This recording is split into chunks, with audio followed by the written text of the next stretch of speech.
Salve, rapaziada, beleza? Professor Rude na área com mais uma Biologia no Dedão, hein? Hoje a gente vai falar sobre um grupo de vermes conhecidos como plateumintos, ou os famosos vermes achatados, tá? Beleza? Essa primeira aula, pessoal, é só para a gente identificar os plateumintos. Eu vou gravar uma nova aula para vocês, para a gente caracterizar o grupo com relação a funcionamento do sistema digestivo, respiração, distribuição nutritiva, coordenação corporal, excreção, reprodução. Teremos uma aula específica sobre isso, tá? Na forma de um mapa mental para ficar mais fácil você guardar essas informações, que são muito valiosas, tá bom? Gente, para quem gosta de entender a etimologia das palavras, ó, esse plat aqui, ó, vou cortar a palavra no meio, esse plat vem de achatado, tudo bem? Vamos escrever aqui, ó, plat é achatado, ok?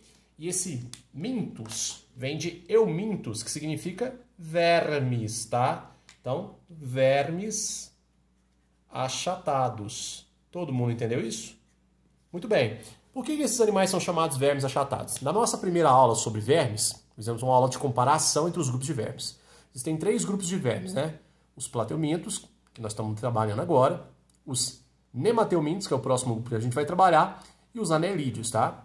Os plateumintos, eles são vermes acelomados. Quer dizer que se você cortar o corpo desses animais, você vai perceber que não existe espaço interno para abrigar órgãos e fluidos. Eles são desprovidos de celoma, tá? Então já anota aí uma informação importante. Os plateumintos, eles são acelomados. Outra coisa interessante é que esse grupo é o primeiro grupo a apresentar uma coisa que a gente chama de simetria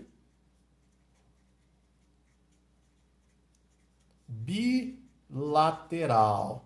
O que é isso, professor? Simetria bilateral? Na primeira aula lá você deve ter entendido isso muito bem, né? Simetria bilateral é o seguinte: se você cortar o bicho aqui, ó, fazer uma secção mediana, você consegue separar o animal em 2 metades, né? 2 laterais, daí o nome, simetria bilateral. Animais que são bilateralmente simétricos são animais que, de uma forma geral, se locomovem muito bem e apresentam uma tendência a cefalizar. O que é cefalizar? É montar aqui na parte anterior do corpo uma região chamada de região cefálica ou cabeça. Outra coisa que é importante é que os animais bilaterais, eles apresentam planos corporais. Ó, plano anterior, onde você vai encontrar uma área cefalizada, a cabeça.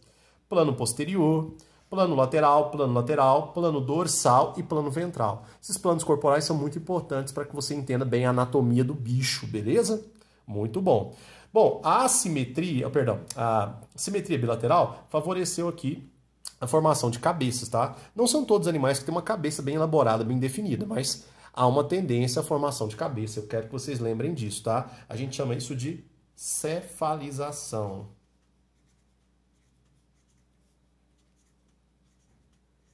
Muito bem.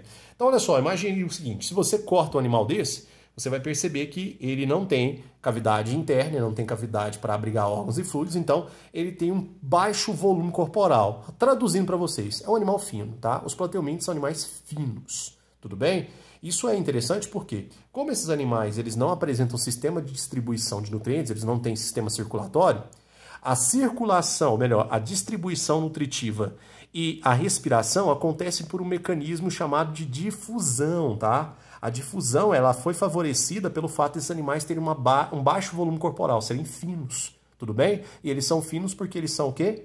Acelomados. Todo mundo entendeu? Então vamos lá rapidinho mais uma vez, estamos trabalhando aqui os vermes achatados. É um grupo acelomado, tá? O primeiro grupo na escala zoológica a apresentar uma simetria bilateral. Se você seccionar o animal no plano mediano, você divide ele em 2 laterais ou 2, né, partes. Eles apresentam planos corporais e tem uma tendência interessante à cefalização, ou seja, no plano anterior do corpo há uma tendência a formar uma área cefálica, também conhecida como cabeça. Belezinha? Agora vamos lá. Quem são os plateumintos? Gente, no sistema tradicional de classificação biológica, a gente pode reconhecer os plateumintos como um filo animal, tá?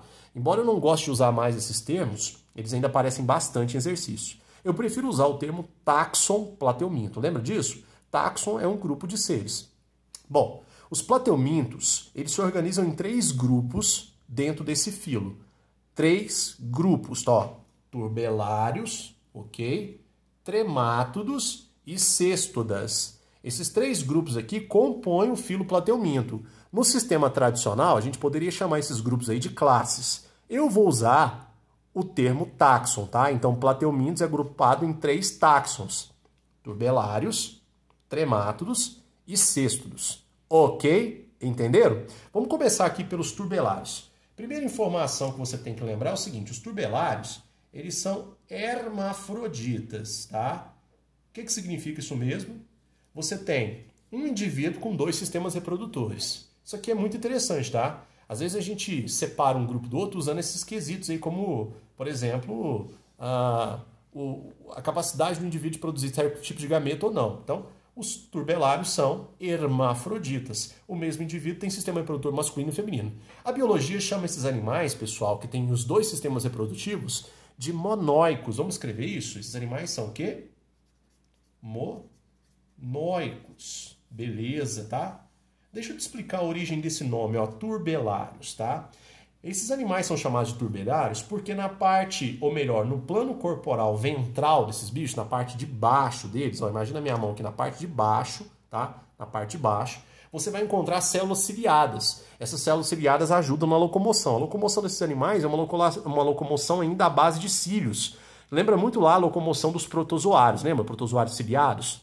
Muito bem. Quando esses cílios trabalham, eles geram uma perturbação no ambiente que lembra muito um turbilhão de água. Daí eles ficaram conhecidos como turbelários, animais que produzem um turbilhão.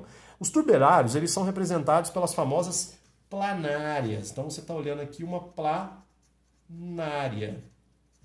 Uma coisa interessante, pessoal, é o seguinte: os turbelários, eles são vermes livres. Como assim, como assim, como assim, vermes livres? Esses animais, eles não se relacionam com outros indivíduos de forma desarmônica, tá? Você não vai encontrar nenhum parasita no grupo dos turbelários, diferente dos outros grupos que a gente vai falar daqui a pouquinho, tá? Então, vamos mais uma vez: turbelários são monóicos, de vida livre, tá? E um exemplo legal é a planária, tá? Gente, existem turbelários terrestres, que vivem em ambiente úmido, tá? Mas no ambiente terrestre, e a grande maioria deles é aquático, tá? Então, vamos colocar aqui, ó, terrestres,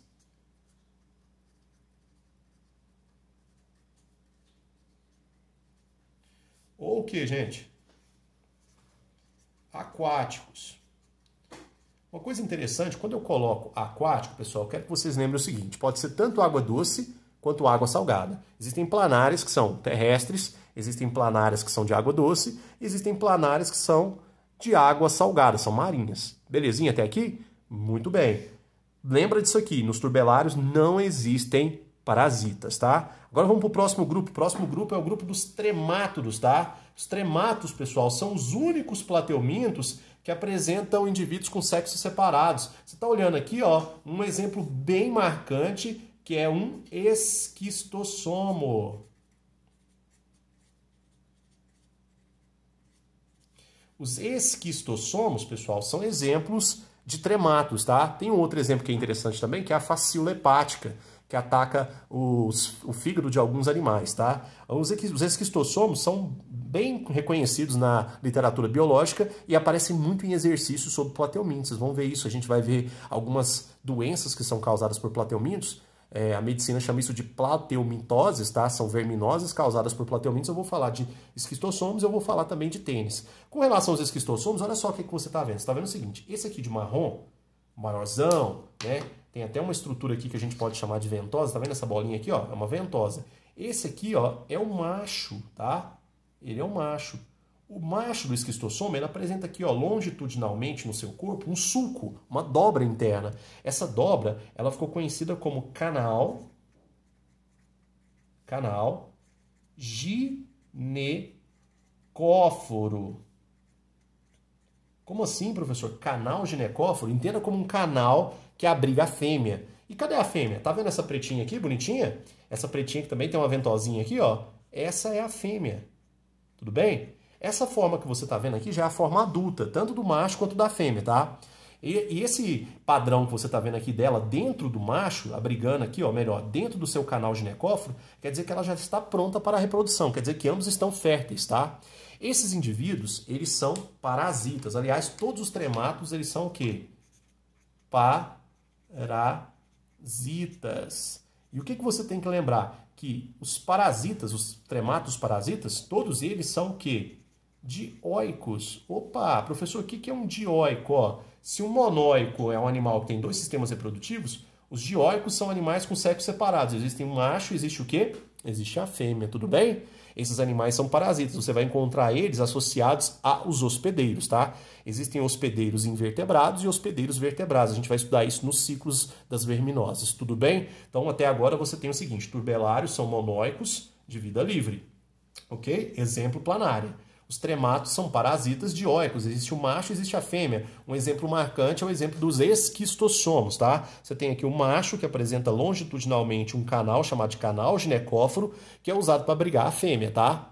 Belezinha? Agora vamos para o último grupo, o último táxon que compõe o filo dos plateumintos. Esse táxon ele é famoso, ele é conhecido como cêstodas, tá? São cêstodos. Esses animais, eles são vulgarmente conhecidos como tênias. Então você está vendo aqui uma tênia. Gente, existe uma infinidade de tênias, tá? Existem tênias que atingem cães, existem tênias que atingem peixes, tá? Existem espécies de salmão que apresentam tênias. Mas as tênias mais comentadas nas aulas de biologia são as tênias que atingem os seres humanos, né? Existem dois tipos de tênias que são um transtorno para a espécie humana. A tênia associada à carne do porco, conhecida como tênia sólio, e a tênia associada à carne da vaca, a tênia saginata. Teremos uma aula sobre teníase e cisticercose. Você vai entender muito bem como esses animais funcionam. As tênias, assim como os tremátodos, são parasitas. Ok? Não são animais de vida livre, se associam com hospedeiros para tirar dos hospedeiros o que precisam para sobreviver, tá? Existem hospedeiros, os hospedeiros, na verdade, são hospedeiros vertebrados, tá? Diferentes vertebrados abrigam fêmeas, abrigam tênias, desculpa. E uma coisa interessante é o seguinte, pessoal, esse animal chamado de tênia, ele é bem fininho e ele pode alcançar um comprimento considerável, tá? Existem tênias que conseguem crescer até 20 metros de comprimento, tá?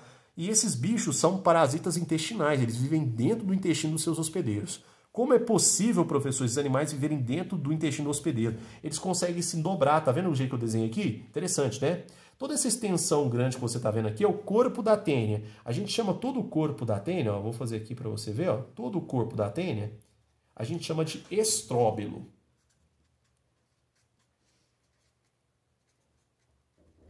Todo o corpo da tênia a gente chama de quê? De estróbilo. E os estróbilos, né, os corpos das tênias, são formados por essas pecinhas anatômicas aqui, ó, que eu estou pontilhando, tá vendo? Essas pecinhas anatômicas, ou esses bloquinhos anatômicos, eles são chamados de proglotes. Legal, né? As proglotes, pessoal, são estruturas reprodutivas que apresentam tanto o sistema feminino quanto o sistema o quê? Masculino. Então, os cêstodas também são animais o quê? Monóicos. O que significa monóicos mesmo? Quer dizer que esses animais têm sistema reprodutor masculino e feminino, tá? E no caso das tênias, gente, tem um agravante, tá? Eles são animais que praticam autofecundação, então quer dizer que eles produzem os gametas e usam os próprios gametas. A maioria dos hermafroditas, eles praticam um processo chamado de fecundação cruzada, mas as tênias, elas fazem autofecundação. Vocês vão entender isso melhor na aula de verminose.